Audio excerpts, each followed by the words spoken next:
Travelers beware. As you know, you can buy anything on Amazon these days, including luggage. Turns out, however, some things might be best browsed in person. A few days ago, I went online and ordered this suitcase, and I was sent this. What am I supposed to do with this? Pack one sock? I know airlines are strict with carry-on sizes, but this is ridiculous. Maybe it's designed for clothing optional vacations, if you know what I mean. You'd be lucky to get one travel-size sunblock in there, let alone clothes, but I guess you would definitely need it if you didn't have clothes. Now then, more warnings for you. Many of us saw the absolutely terrifying footage of the United Airlines engine failure. Fortunately, no one was hurt, but it reminded me about the time United Airlines tried to kill me. This time it was personal. Just to give you a bit of background, I'm gluten and dairy free, not by choice, but because when I eat those things, my body acts like I've given it a barbed wire sandwich topped off with a Chernobyl cheesecake.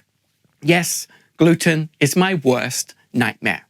Well, either that or discovering this gentleman is my seatmate for the next 9 hours.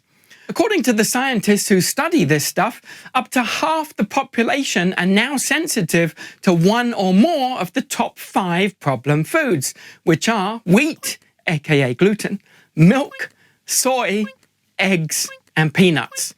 The other half of the population are allergic to spam and or the Kardashians. Now, not to brag, but I checked 2 of those boxes, wheat and milk. And on a recent United flight, they were handing every passenger the perfect storm for sensitive souls, one of these. No, it's not a French fried frisbee, it's something called a Stroopwaffle, not to be confused with the World War II Nazi Air Force Luftwaffe. But like the German Air Force, it was trying to kill me.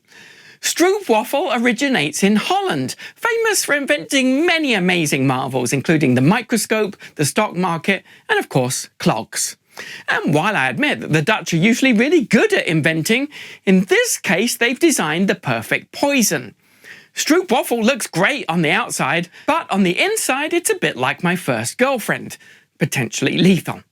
Let's call her Jane, because it's her name. First, you're dancing to Careless Whisper at the school disco, and before you know it, she's ripped out your heart, used it as a boot scraper, and absconded with Gary from the football team, who whisked her off into the sunset in his turquoise Ford Fiesta. With garage door to match, apparently. Okay, so maybe I was a bit wimpy looking back then. So puny, in fact, that they had to give me steroids, and that was just to be on the chess team. Still, I'm not one to dwell. I'm over it. All right, enough about Jane and Gary. Let's get back to the Danish dessert that apparently is going for the Guinness World Record for gluten.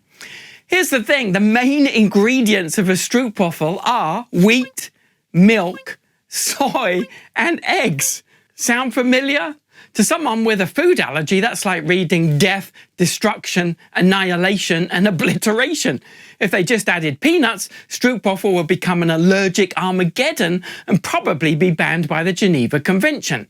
It's a bit like asking Hannibal Lecter to lunch and letting him pick the place.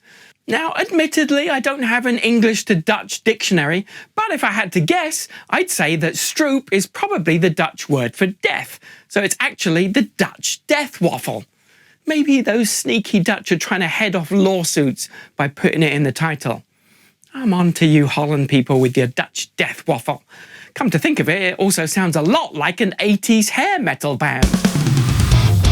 Death waffle! Why you trying to kill me with your sweet fluffiness? Don't know that guy. Look, I understand what United is doing here. The Stroopwafel is basically a comfort food to relax people in these nervous and stressful times. But why stop at Stroopwafels? They could add some real comfort food to relax passengers. Zucchini roasted in Xanax, vermicelli alla Valium, or the ultimate tranquilizing snack, honey roasted almonds coated with Ativan. Look, I don't expect airlines to cater to the minority, but food allergies are no longer rare. Surely United could come up with an alternative snack that doesn't contain wheat, milk, soy, and eggs, not to mention passengers that are on LSD. No, not that LSD, a low-sodium diet. United loves to make a song and a dance about how diverse and inclusive they are, but they can't even handle travellers who are lactose intolerant.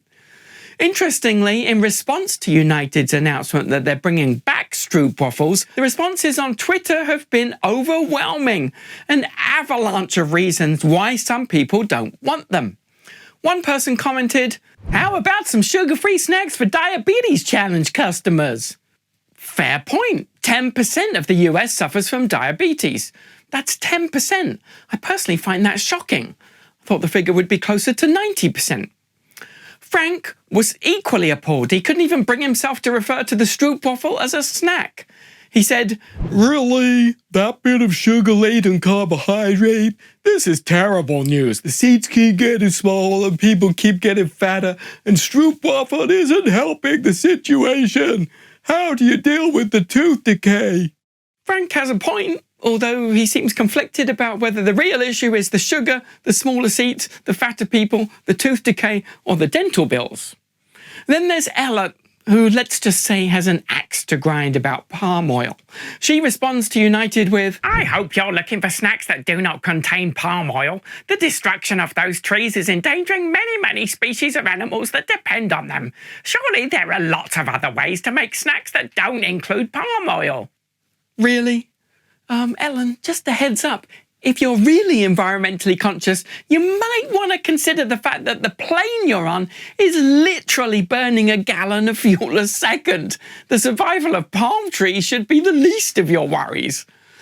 Well, we've learned that Stroopwaffles offend food intolerance and allergy sufferers, diabetics, people who eat sugar-free, dentists, PETA, and the palm tree protectors. So how do we resolve this? Well, United doesn't pay me as a consultant, but I've done the research for them. A quick Google search for tasty snacks that won't kill you, and I discovered swoffle. Ooh, I see what you did there. Even the name has a small carbon footprint, though not enough to offset Ellen's fuel usage. The swoffle prides itself on being made from natural ingredients, free from all the nasties as well as all the major allergens. Hooray for swoffle! I shall be packing swoffles for my next trip. Wait a minute. This suitcase is the perfect size to keep a stash of swoffles. Problem solved! As you can tell, I really like saying swoffle. The real issue here is that airlines need to listen to what the market wants.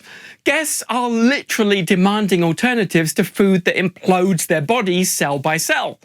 United are apparently tone deaf to these requests, and it seems like whenever the topic of food allergies is brought up, they're prone to, let's just say, swoffle.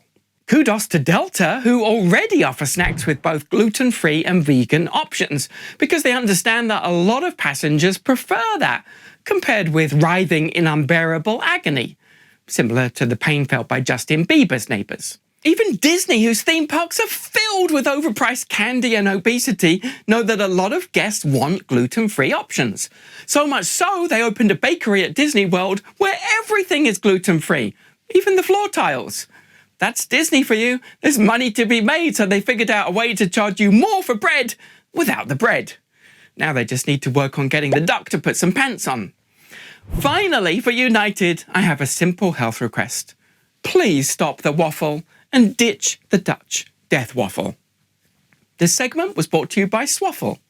I'm just kidding, they're not sponsors, but I am open to receiving a lifetime supply if you're watching. Thanks for watching. For more travel pro tips, be sure to watch the full episode here and subscribe to this channel here, and then click the little bell and select all so you're notified about the new episodes. Also, we have a nifty free guide for you, which you can get at travelproshow.com. It's called 7 Top Travel Hacks to Save You Money on Your Next Flight, and it's the ultimate blueprint for getting the best deal every time. And finally, thank you for supporting creators like us so we can continue to bring you high quality original content. See you on the next episode.